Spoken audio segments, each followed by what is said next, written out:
I was so far in my reflections when, as I have said, a sidelight began to shine upon the subject from the laboratory table. I began to perceive more deeply than it has ever yet been stated the trembling immateriality, the mist-like transience of this seemingly so solid body in which we walk attired. Certain agents I found to have the power to shake and to pluck back that fleshly vestment, even as a wind might toss the curtains of a pavilion. For two good reasons, I will not enter deeply into this scientific branch of my confession. First, because I have been made to learn that the doom and burthen of our life is bound forever on man's shoulders, and when the attempt is made to cast it off, it but returns upon us with more unfamiliar and more awful pressure. Second, because, as my narrative will make, alas, too evident, my discoveries were incomplete. Enough, then, that I not only recognized my natural body for the mere aura and effulgence of certain of the powers that made up my spirit, but managed to compound a drug by which these powers should be dethroned from their supremacy, and because they were the expression and bore the stamp of lower elements in my soul. I hesitated long before I put this theory to the test of practice.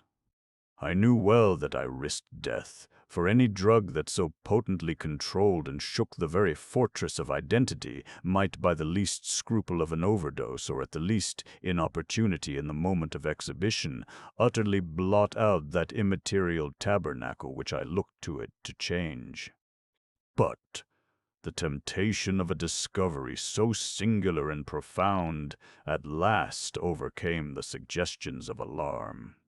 I had long since prepared my tincture. I purchased at once from a firm of wholesale chemists a large quantity of a particular salt which I knew, from my experiments, to be the last ingredient required, and late one accursed night I compounded the elements, watched them boil and smoke together in the glass, and when the ebullition had subsided, with a strong glow of courage, drank off the potion. The most racking pangs succeeded, a grinding in the bones, deadly nausea, and a horror of the spirit that cannot be exceeded at the hour of birth or death. Then these agonies began swiftly to subside, and I came to myself as if out of a great sickness. There was something strange in my sensations, something indescribably new, and, from its very novelty, incredibly sweet. I felt younger, lighter, happier in body. Within I was conscious of a heady recklessness, a current of disordered sensual images running like a mill race in my fancy, a solution of the bonds of obligation, an unknown but not an innocent freedom of the soul. I knew myself at the first breath of this new life to be more wicked, tenfold more wicked, sold a slave to my original evil, and the thought in that moment braced and delighted me like wine. I stretched out my hands, exulting in the freshness of these sensations, and in the act I was suddenly aware that I had lost in stature. There was no mirror, at that date, in my room. That which stands beside me as I write was brought there later on, and for the very purpose of these transformations. The night, however, was far gone into the morning. The morning, black as it was nearly ripe for the conception of the day. The inmates of my house were locked in the most rigorous hours of slumber, and I determined, flushed as I was with hope and triumph, to venture in my new shape as far as to my bedroom. I crossed the yard wherein the constellations looked down upon me. I could have thought with wonder, the first creature of that sort, that their unsleeping vigilance had yet disclosed to them. I stole through the corridors, a stranger in my own house, and coming to my room, I saw for the first time the appearance of Edward Hyde. I must here speak by theory alone, saying not that which I know, but that which I suppose to be most probable. The evil side of my nature, to which I had now transferred the stamping efficacy, was less robust and less developed than the good which I had just deposed. Again, in the course of my life, which had been, after all, 9/10 a life of effort, virtue, and control, it had been much less exercised and much less exhausted. And hence, as I think, it came about that Edward Hyde was so much smaller, slighter, and younger than Henry Jekyll. Even as good shone upon the countenance of the one, evil was written broadly and plainly on the face of the other. Evil, besides, which I must still believe to be the lethal side of man, had left on that body an imprint of deformity and decay. And yet when I looked upon that ugly idol in the glass, I was conscious of no repugnance, rather of a leap of welcome. This, too, was myself. It seemed natural and human. In my eyes it bore a livelier image of the spirit. It seemed more express and single than the imperfect and divided countenance I had been hitherto accustomed to call mine. And in so far I was doubtless right. I have observed that when I wore the semblance of Edward Hyde, none could come near to me at first without a visible misgiving of the flesh. This, as I take it, was because all human beings as we meet them are commingled out of good and evil, and Edward Hyde alone in the ranks of mankind was pure evil.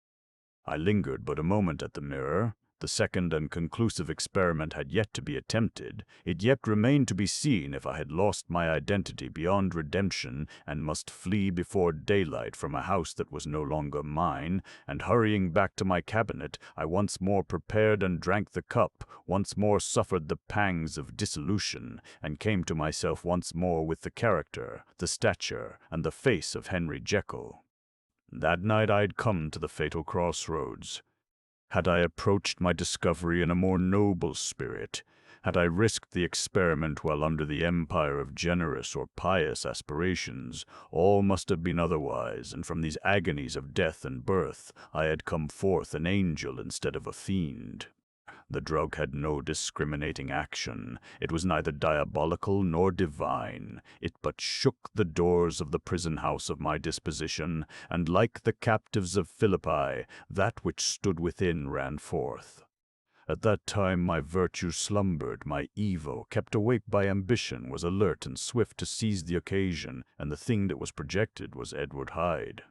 Hence, although I had now two characters as well as two appearances, one was wholly evil, and the other was still the old Henry Jekyll, that incongruous compound of whose reformation and improvement I had already learned to despair. The movement was thus wholly toward the worse. Even at that time I had not yet conquered my aversion to the dryness of a life of study.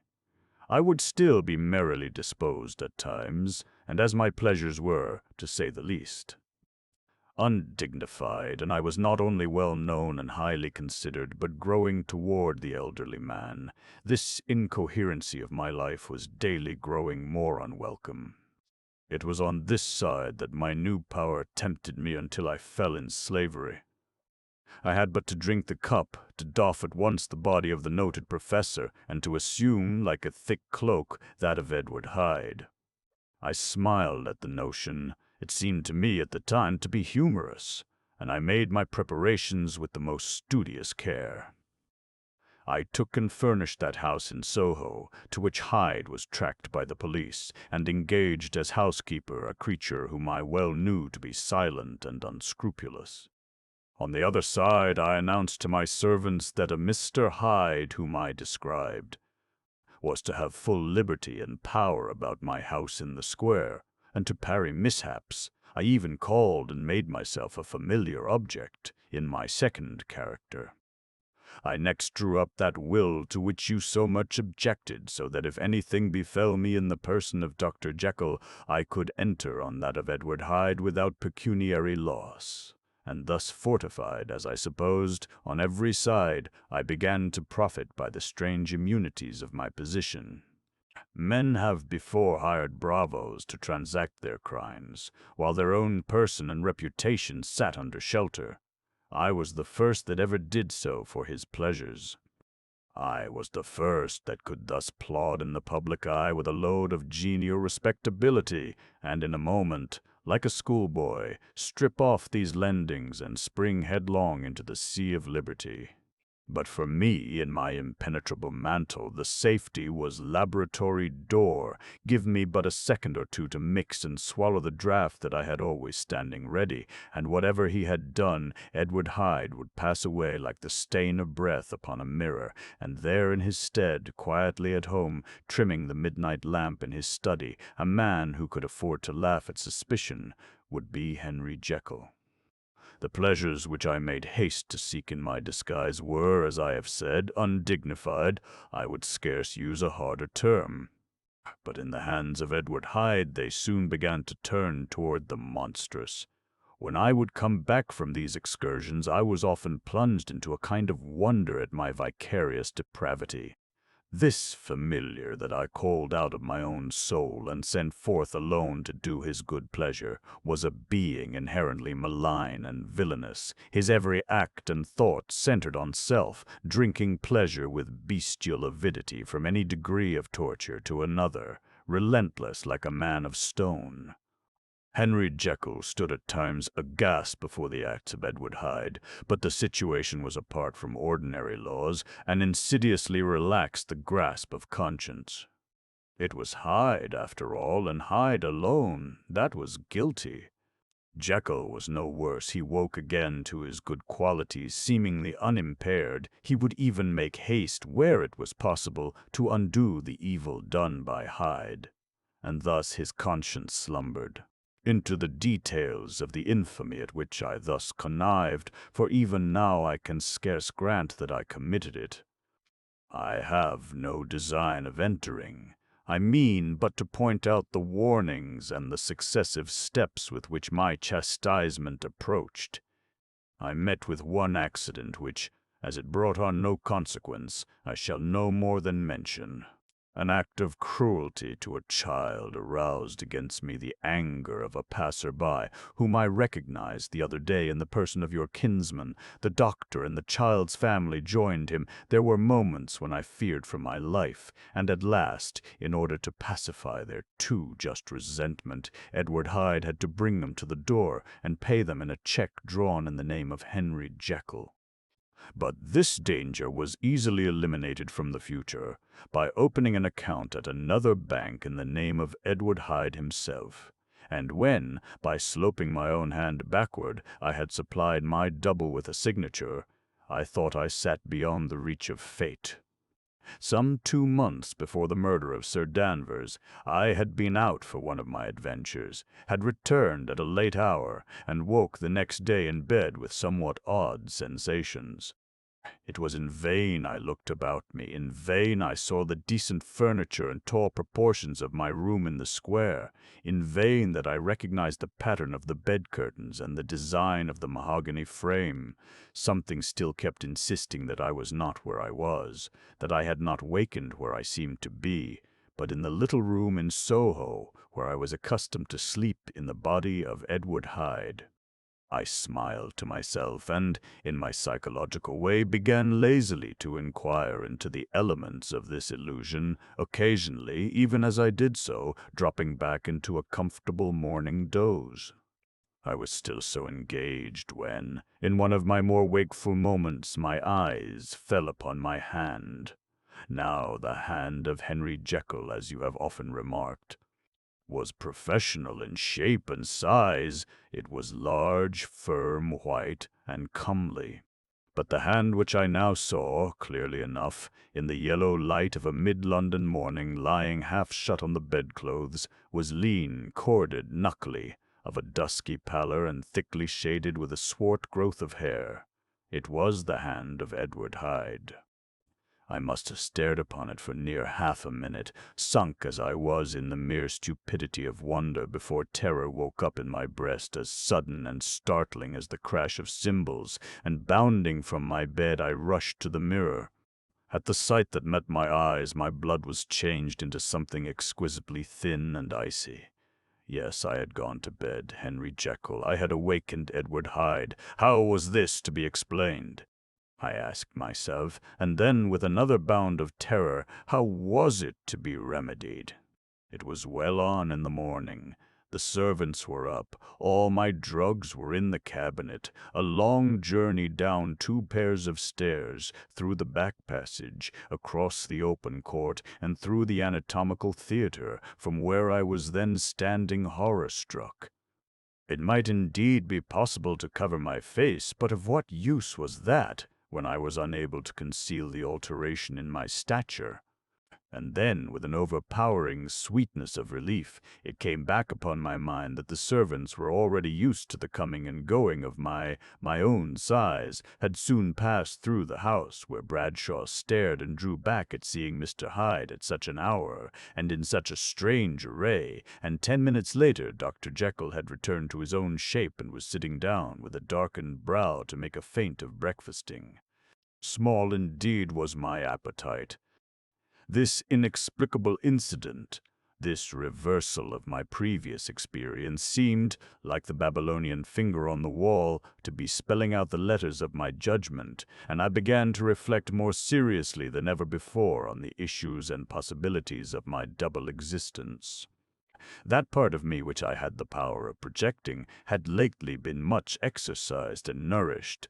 It had seemed to me of late as though the body of Edward Hyde had grown in stature, as though, when I wore that form, I were conscious of a more generous tide of blood, and I began to spy a danger that, if this were much prolonged, the balance of my nature might be permanently overthrown, the power of voluntary change be forfeited, and the character of Edward Hyde become irrevocably mine.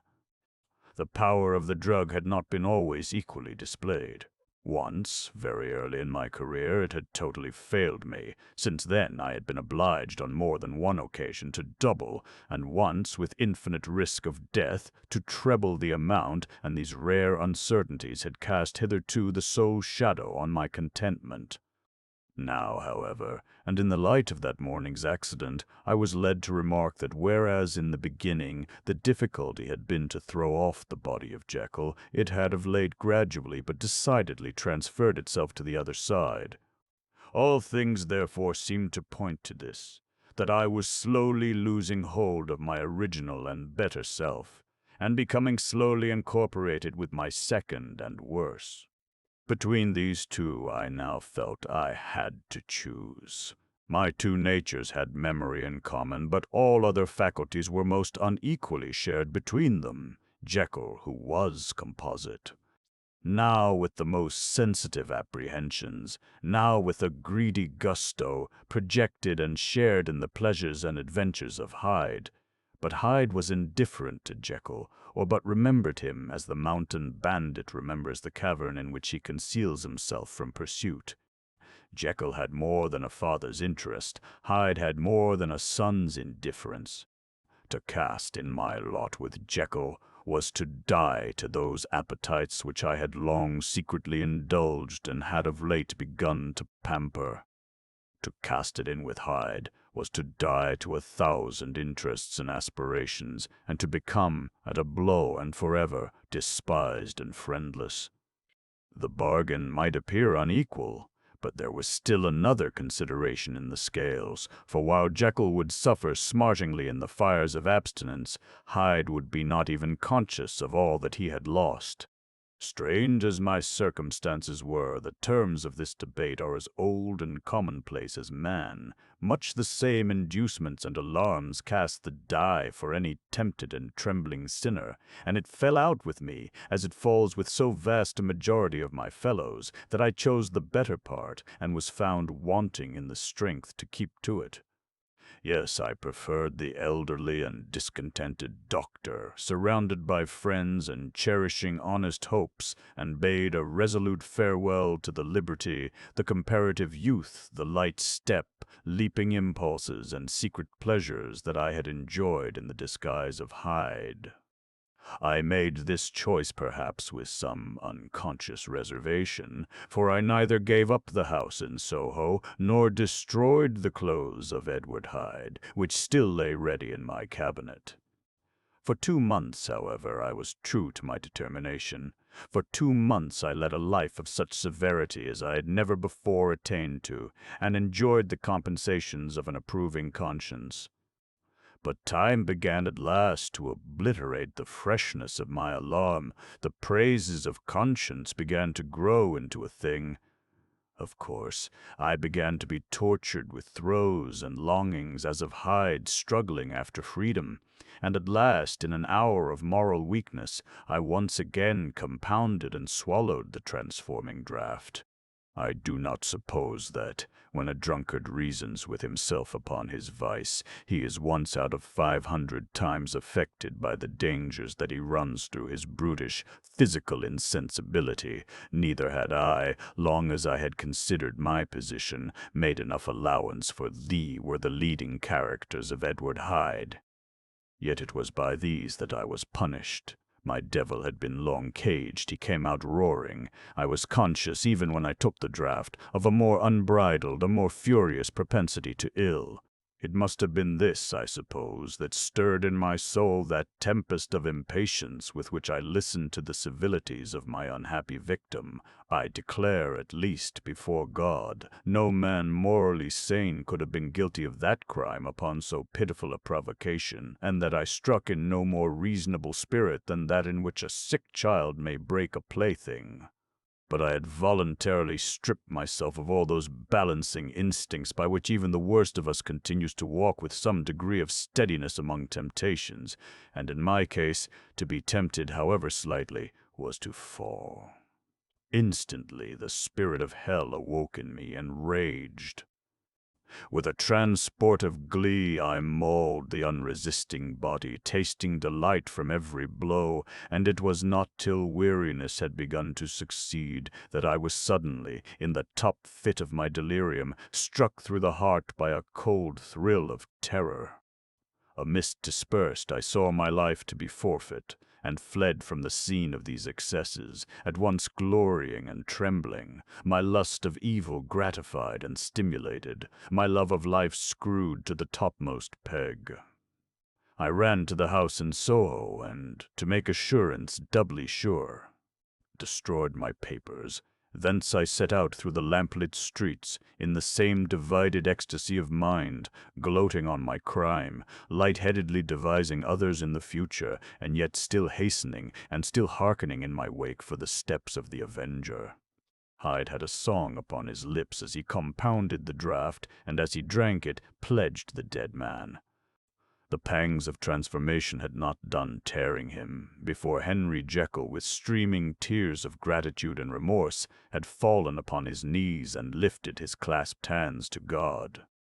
The veil of self-indulgence was rent from head to foot. I saw my life as a whole. I followed it up from the days of childhood when I had walked with my father's hand, and through the self-denying toils of my professional life, to arrive again and again with the same sense of unreality at the damned horrors of the evening.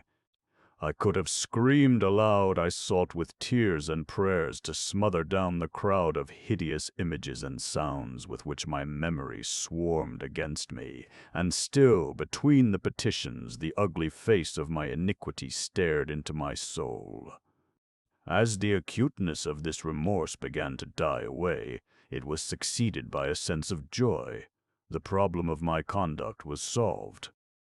Hyde was thenceforth impossible, whether I would or not. I was now confined to the better part of my existence, and oh, how I rejoiced to think it. With what willing humility I embraced anew the restrictions of natural life. With what sincere renunciation I locked the door by which I had so often gone and come, and ground the key under my heel. The next day came the news that the murder not had been overlooked, that the guilt of Hyde was patent to the world, and that the victim was a man high in public estimation. It was not only a crime, it had been a tragic folly. I think I was glad to know it. I think I was glad to have my better impulses thus buttressed and guarded by the terrors of the scaffold. Jekyll was now my city of refuge. Let but Hyde peep out an instant, and the hands of all men would be raised to take and slay him. I resolved in my future conduct to redeem the past, and I can say with honesty that my resolve was fruitful of some good. You know yourself how earnestly in the last months of last year I labored to relieve suffering. You know that much was done for others, and that the days passed quietly, almost happily for myself. Nor can I truly say that I wearied of this beneficent and innocent life. I think instead that I daily enjoyed it more completely, but I was still cursed with my duality of purpose, and as the first edge of my penitence wore off, the lower side of me, so long indulged, so recently chained down, began to growl for license. Not that I dreamed of resuscitating Hyde. The bare idea of that would startle me to frenzy. No, it was in my own person that I was once more tempted to trifle with my conscience, and it was as an ordinary secret sinner that I at last fell before the assaults of temptation. There comes an end to all things. The most capacious measure is filled at last, and this brief condescension to evil finally destroyed the balance of my soul. And yet I was not alarmed. The fall seemed natural, like a return to the old days before I had made discovery. It was a fine, clear January day, wet underfoot where the frost had melted, but cloudless overhead, and the Regent's Park was full of winter chirrupings and sweet with spring odors. I sat in the sun on a bench, the animal within me licking the chops of memory, the spiritual side a little drowsed, promising subsequent penitence, but not yet moved to begin. After all, I reflected, I was like my